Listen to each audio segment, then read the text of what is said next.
Making a rustic chair looks like it could be easy, and it can be. The hard part is to make one that is comfortable as well as strong and beautiful. Just like any woodworking design project, practice can lead in time to improvement and perfection. Your first chair, like my own, will leave vast potential for improvement. But it will hopefully launch your exploration of chair design, leading to your refinement of technique and the development of your skills. For most chair making, the seat is the last step, but it comes first when carving it from solid wood. Working from its dimensions is critical to the design of the rest of the chair. You can begin with a wide plank of solid wood, or you can glue up boards to get the needed width. For this chair, I've glued common 2x4 lumber on edge into a seat blank. Now I'm ready to cut it to shape and carve it to be comfortable. Make a half-seat template of the finished chair seat. This ensures the seat will be symmetrical. Use a jigsaw to cut the template out of thin plywood scrap or MDF. Sand the edges a little, then trace the shape on the seat blank. Mark all sides of the template, then flip it over to mark the other side. This is much easier than trying to make a symmetrical pattern for a whole seat and uses half the materials. What's more, you can save the template for your next chair. Use a jigsaw to cut out the seat. I tilt the blade about 15 degrees inward toward the bottom. This reduces the amount of shaping required on the underside of the seat. Shape the seat to conform to your body with an angle grinder and coarse sanding disc. I start with about 60 grit and work my way to finer grits. It may help you to sketch the outline of the areas to be sanded. Your fingers and hands are more sensitive than your eyes in assessing the shape and determining which parts still need attention from the coarse disc. Move from coarse to fine grits as you work and change to a random orbit sander when you reach 120 grit. Use the angle grinder to shape the bottom corners of the underside of the seat. I also use the angle grinder on the edge of this chair to create a random texture, but you could choose to finish it smooth. Now I'll finish it with a random orbit sander.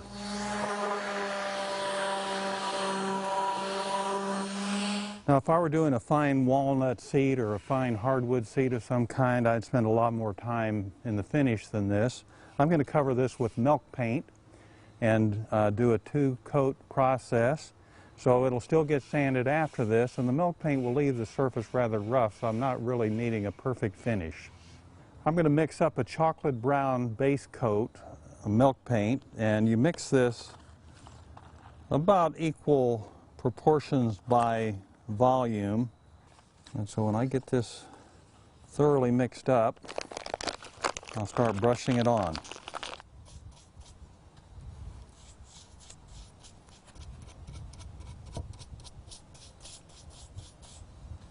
I'm going to turn this over. I don't really have to worry about messing things up or anything, because I can always come back and touch up with a little more paint if I needed to.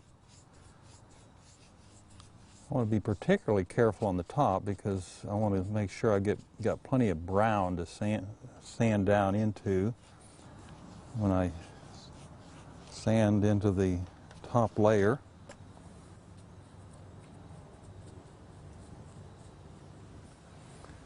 Okay, now let it sit for a while, let the paint dry. Now we need to make the chair frame. You'll need to select materials that are somewhat uniform in size and shape. The back legs should be selected first, as they are critical to the successful design of your chair.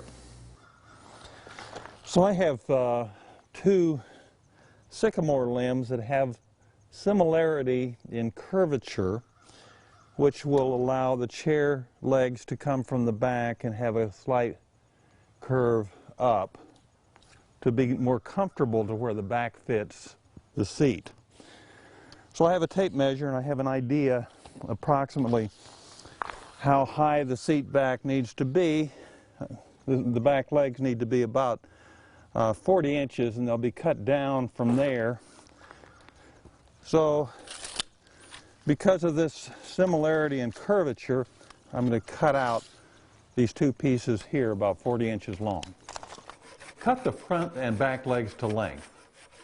I make my parts longer than required in the finished chair, as I always cut off at least 1 inch from the top and 1 inch from the bottom at the end. So those will become the back legs of my chair. So now I'm going to apply a second coat over the brown of green.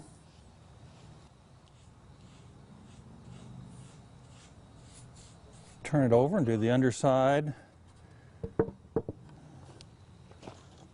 And then I can always touch up any places where I've had problems.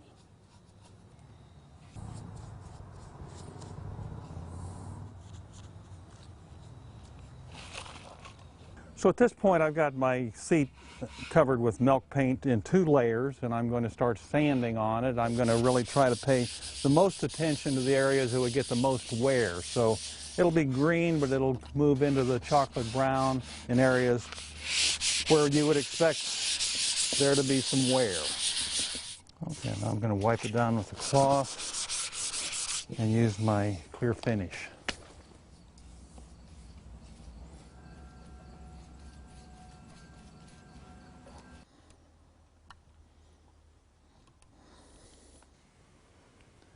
I begin by connecting the back legs together.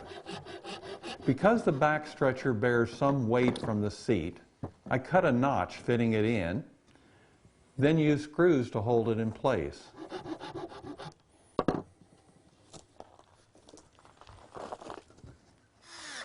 Leave the back stretcher long enough to serve as support for the side stretchers.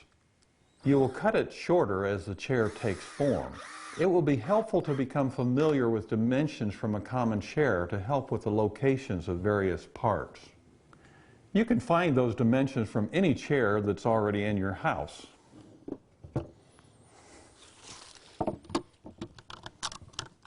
Next, I attach the seat to the front legs using long screws. I drill a pilot hole and countersink it so the screw can be hidden with a dowel later on. Clamping the seat to a sawhorse holds it in position as you drive the screws into place.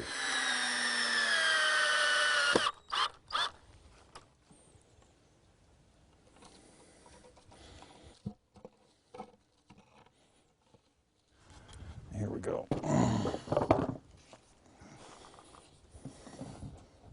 To attach the back leg assembly to the seat and front legs, I use stretchers cut and nailed in place.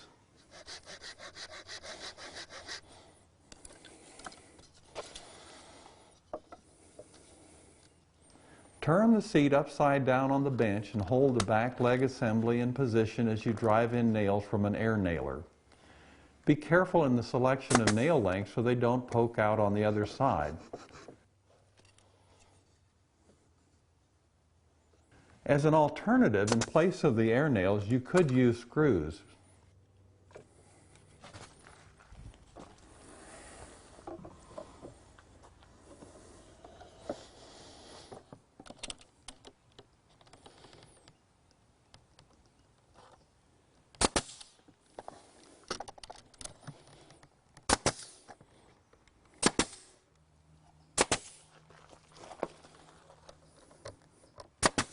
Your chair will probably be very wobbly as you begin to add the various elements that give it strength.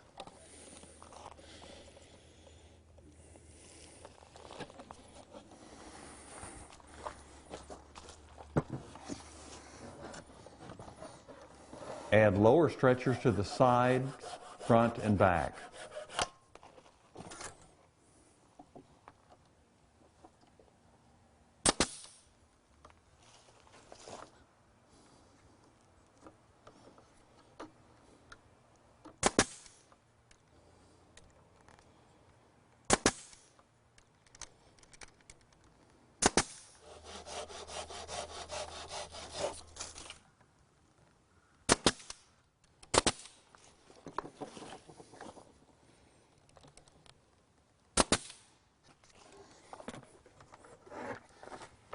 If your legs are wildly inconsistent in length, you can measure and cut them to approximate length now before you do your first test sitting.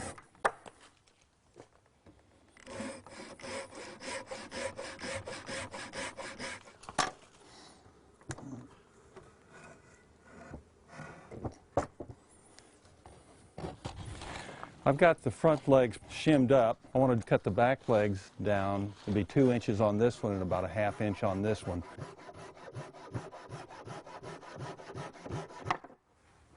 Just tilt the back and lower the seat at the back. Trim the stretchers to a more pleasing length.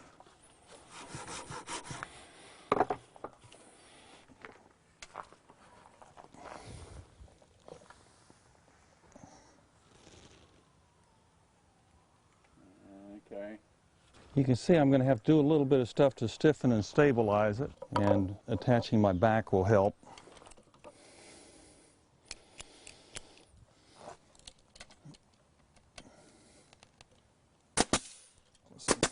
For the seat back, I selected short curved sections of tree branches and I nailed them in place. Use more than one nail at each location and change the angle slightly to make them more resistant to pulling loose. Every piece of rustic furniture is experimental, especially if you're trying something for the first time. And for me, this chair is an experiment just like your first one will be an experiment. And one of the things I noticed was that it's a little more wiggly than I expected. It has a little wiggle in it. And if you want to take the wiggle out of something, the strongest shape is a triangle. And so you can do very simple triangulation, and you can see that wiggle there. But what if I have a triangle piece here? Can you see what that does? So I'm going to be adding structure until I get the chair to be what I want it to be.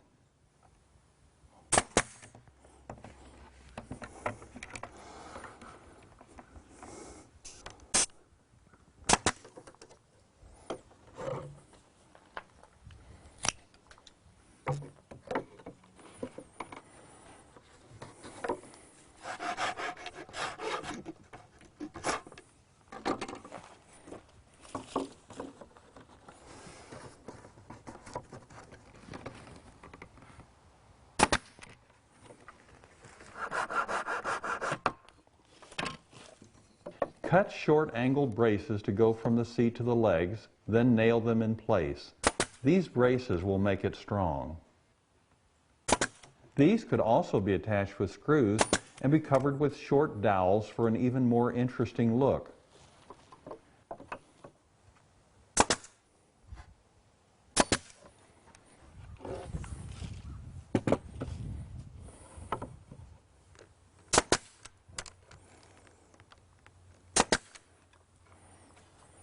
You can adjust how the chair sits on the floor and the angle of the back by trimming the legs slightly. Trimming the front legs brings the back forward.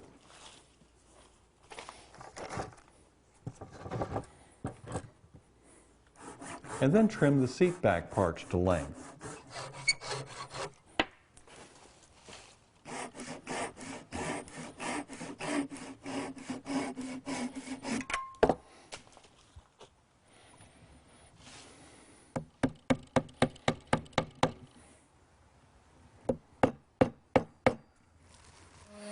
Now it's time to sand the ends of the legs. I use an orbital sander to sand the edges of the legs and stretchers and add 3-prong furniture glides to the ends of the legs. I finish the chair with spray satin polyurethane, which dries quickly and will protect the wood from dirt and wear.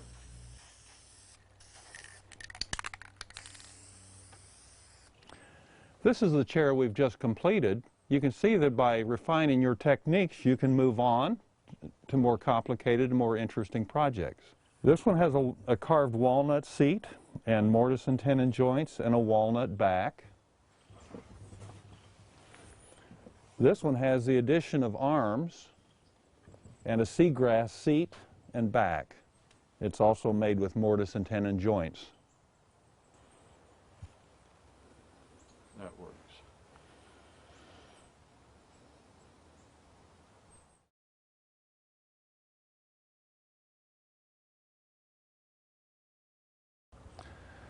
This rustic white oak chest is made with an interesting technique in which you take boards of different lengths and assemble them in such a way that they will fit together like a log cabin. You can see this technique works really well for making a chest. It will also work very well for making a small cabinet, as we'll do now.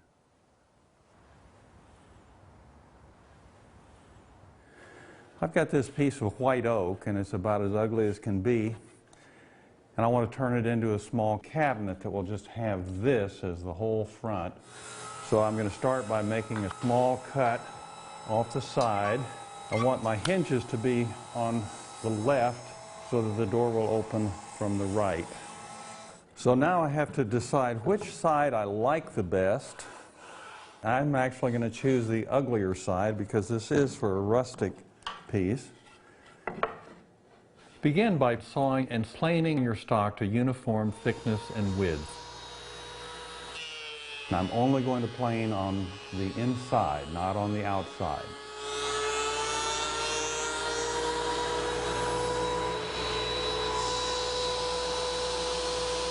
The white oak I used was a full inch thick, and I planed it down to 3/4 inch, always keeping the roughest and most interesting side down away from the blades.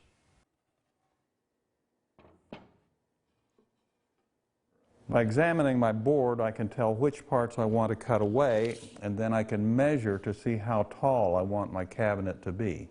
From these measurements, I'll begin cutting the parts for constructing the cabinet. 1, 2...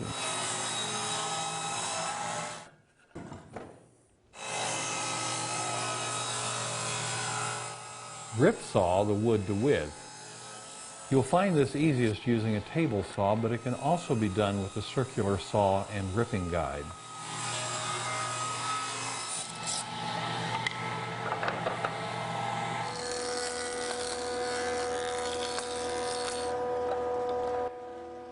It's important that the materials be uniformly sized in width to avoid difficulties in assembly. I straighten each board by passing one edge across the jointer, then pass them through the planer together on edge to make them uniform in width. These steps can be done with a hand plane and circular saw with ripping guide, but both involve more skill and more work.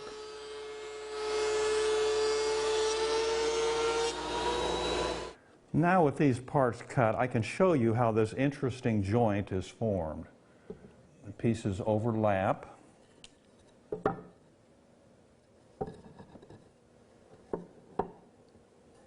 Like that. So I'll be able to put screws in here into the next one, and screws in there. And I think of this as a log cabin style joint. Now I can determine the lengths that they need to be cut. So I've got the place where the hinges go and the door. And I've got this piece from a cabinet side, this piece from a cabinet side. Now I can just measure and I can see how long that needs to be. Okay, I want my longer pieces on the side, so I only need 2 pieces this length. Next, cut the boards to length.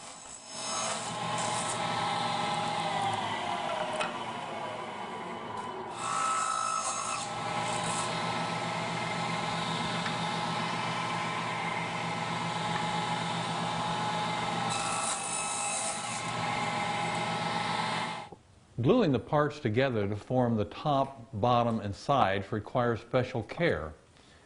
Spread glue on the edges of the short boards. I don't apply glue to the long boards because I don't want that excess glue to interfere with them fitting together later.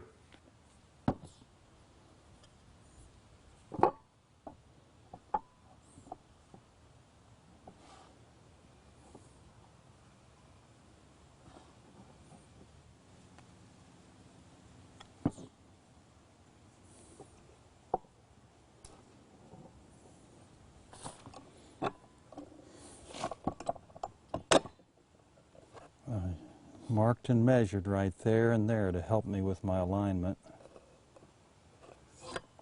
I'm going to use the square. Go by feet. Press the parts together, Then using your square, check and double check as clamping pressure is applied. Glue, when it is first applied, acts as a lubricant between boards, so they can slide around in relation to each other as clamping pressure is applied. As you tighten the clamps, check and check again that the boards are in the exact position required. Then, when you have gotten the clamps tight, check again before setting the wood and clamps aside for the glue to dry. It can be frustrating getting things just right, but worse to come back an hour or more later and discover things are not assembled the way you want. Now be sure you don't glue these together right here, because these have to come apart as the top and the bottom. Okay, I'll put those aside to dry. So I'll do the same for the sides.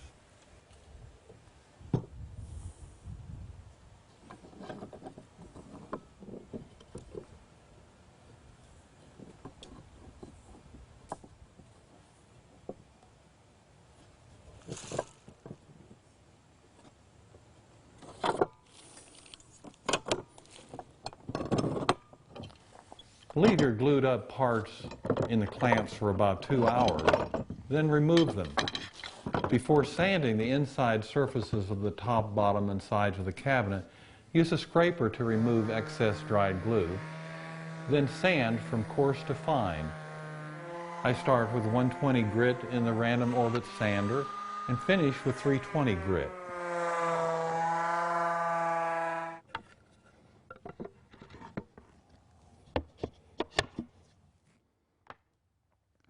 I use a table saw and dado blade to cut the grooves for the back panel to fit, and then use the same blade setting to cut the dados for the shelves to fit.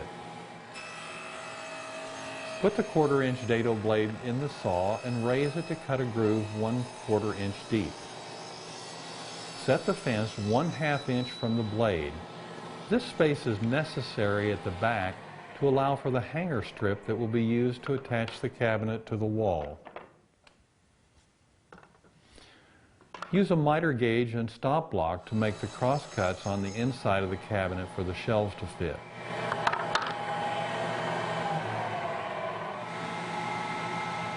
Use the table saw to cut the back panel to size.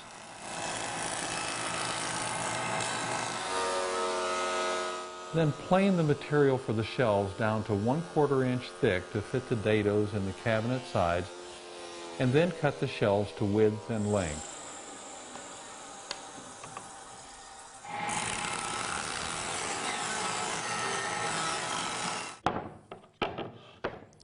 So now I'm ready to sand my shelves and my back in preparation for assembly. At this point, the top, bottom, and sides of the cabinet should fit easily together around the back panel, just like the fingers of your hands. Check the corners for any glue squeeze out that might keep the pieces from pulling tight. Use a chisel to remove any excess glue if you find some. Use bar clamps to hold parts together as screws are driven to pull the parts tight in the opposite direction. Countersink the screw holes so they can be filled later with walnut dowels, adding an even more rustic look. Okay.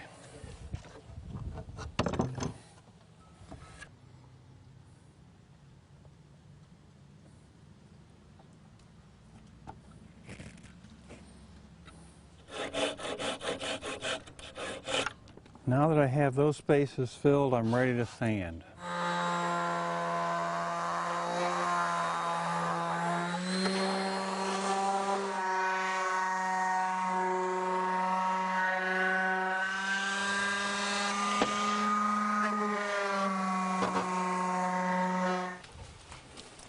Now it's time to make the front door. I'm going to make the door a little longer so there's a place for you to catch with your fingers to open it.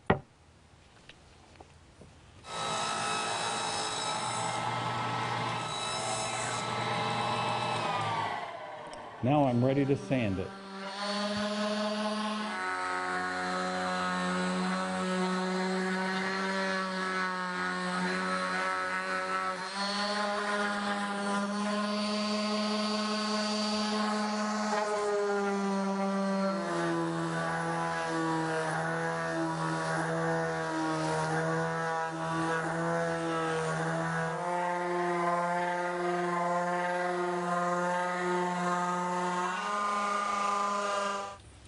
Now I have one little thing that I want to do to the door before I'm ready to install. What I want to do is make a little cutout right here, which will become a place where I can have a turn button to hold the door locked.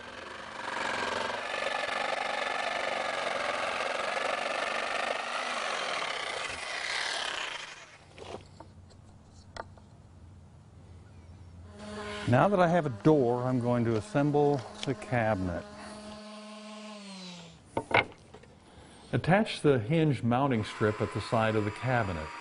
Pre-drill and countersink holes for the screws and drill deep enough so that walnut dowels can be used to hide the screws.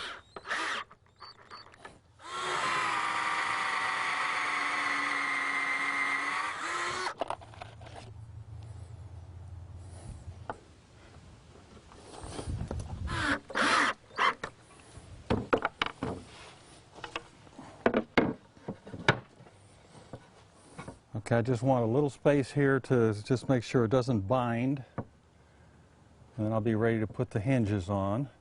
I'm going to put a little bead of glue down the back of this. I'll use 2 screws to put this in place. Certainly most people want brass hinges to look shiny and new. But when you are making rustic furniture, a bright brass hinge stands out like a hammered and bandaged thumb. However, you can easily antique the look of brass with a common household cleaning solution, ammonia. First, use lacquer thinner and steel wool to remove any protective coating on the hinges. I also hammered my hinges lightly with a waffle-faced framing hammer to give them more of a handmade appearance before the patina was applied. I also used a file to kind of hit the edges and across the surface a little bit just to make them a little older. Many times the screws that come with brass hinges are actually steel and brass plated. They don't work very well with the patina process. So I'm replacing the steel screws with brass ones. Then pour a few ounces of ammonia in a large Ziploc storage bag. If you need to treat screws, drill oversized holes in a piece of wood and insert the screws so they stand up about half or 1/3 of the way out of the wood. Place the hinges on a block of wood inside the bag, close the bag, then let the ammonia do its work. Don't worry if some liquid gets on the metal, it won't hurt the process, but it's the fumes that will do the work. Also be aware that ammonia fumes are toxic. Cut a small piece of white oak to serve as your turn latch and drill and countersink a screw hole through it for mounting. Screw it in place and adjust the screw so it has slight tension.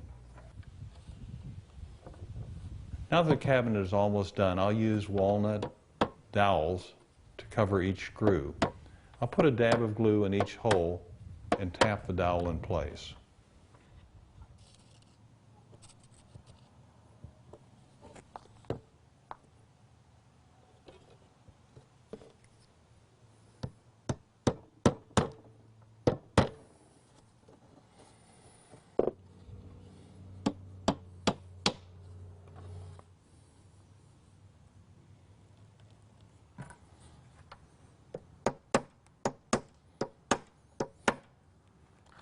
When the hinges and screws have developed enough patina, remove them from the Ziploc bag.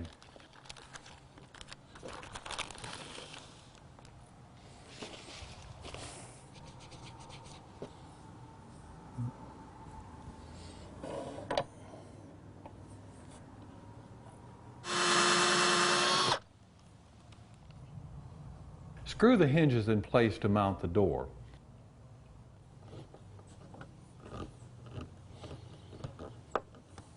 I use a self-centering drill bit to drill pilot holes for the brass screws. A thin coating of wax will help the screws go in without stripping the heads.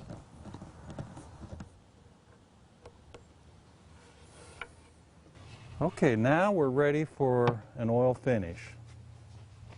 Apply Danish oil to your finished work and the hinges after they are in place. The oil finish will help to protect the patina. Apply the oil liberally, then wait 20 minutes and apply a second coat. After that coat is dried for 30 to 40 minutes, use a dry cloth to wipe down the cabinet inside and out.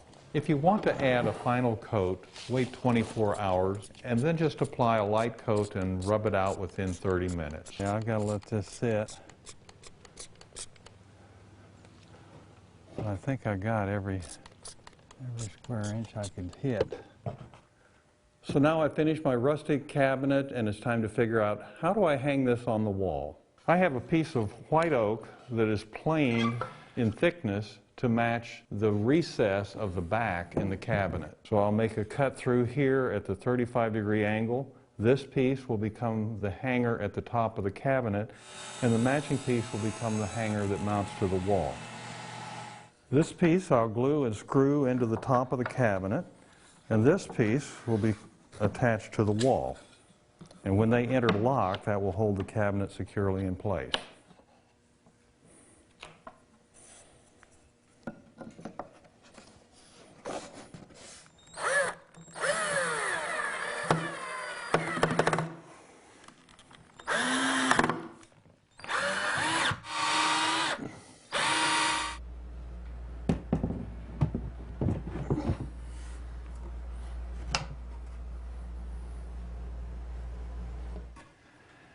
And so this variation is made with your doors planed smooth in contrast to the rough sides. And, but in keeping with the rustic theme, I've got the natural bark here on the edges where the doors come together. This cabinet is made very much the same way, except that I've made it deeper to hold more stuff, and to be more stable because I've mounted on legs.